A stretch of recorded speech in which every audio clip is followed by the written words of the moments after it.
So I'm currently on St Cuthbert's Island, and you can see Holy Island behind me. The tide is out, which allows me to get access onto the Cuthbert's Island.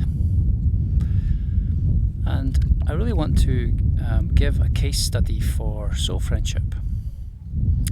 One of the good and best case studies of soul friendship that we have recorded is between Cuthbert, who came to this island here to establish a prayer cell, and a mentor of his by the name of Boisil.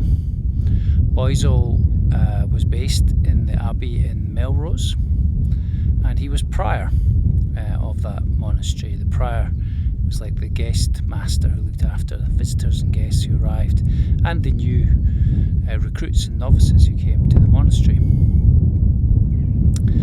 There's a great story of Cuthbert is on the hillsides of the Scottish borders, and he has a supernatural experience where he sees what looks like a soul ascending to heaven.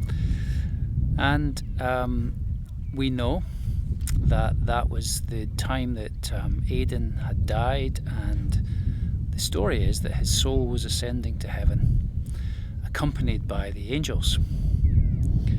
So Cuthbert is on this hillside and he has this spiritual encounter. He's a teenager. They think he might have been around about 16. He's tending the sheep. And what is his response? Well, he tries to speak to some of his colleagues and friends that are with him, and they just don't get his experience at all. And so he decides that he needs to figure out what's going on. What does this mean for him? And he decides that the best place to do that is to go to Melrose Abbey, which really is within distance of a day's walk. And so Cuthbert goes to Melrose Abbey, and there, as he comes into the compound, is Boisil, St Boisil as he's known. And Boisil is a man of prophetic spirit, and the first thing he says when Cuthbert arrives is, "Behold the servant of the Lord." And so for soul friendship, Boisil became Cuthbert's mentor. And I think one of the keys to soul friendship is understanding our need to explain a spiritual experience.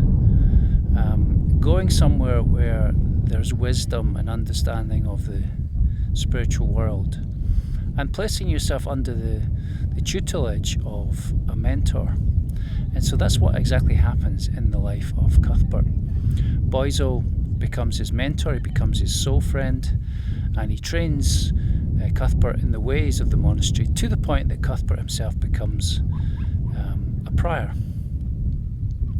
At one point during the time in the monastery, the plague came, and Boisil told Cuthbert, "Look, I've got a week to live. The Lord has told me I have a week to live.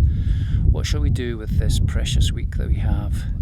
And Boisil tells Cuthbert, "Let's study the Gospel of John together," which is exactly what he does. And Boisil prophesies over Cuthbert, "You will become a bishop." And this prophecy had a deep impact on Cuthbert's future. And so one of the keys to soul friendship, and why this is such a good case study, is that Cuthbert, as a young man, understood his need to explain a spiritual experience. He knew he had to find a mentor who would be able to tell him what that meant, and also someone that would teach him how to grow in the things of the Spirit, which Cuthbert and Boisil did over many years until Boisil's death. And so we've got this great case study which I recommend you read about in the life of Boisil and Cuthbert, soul friends until the end.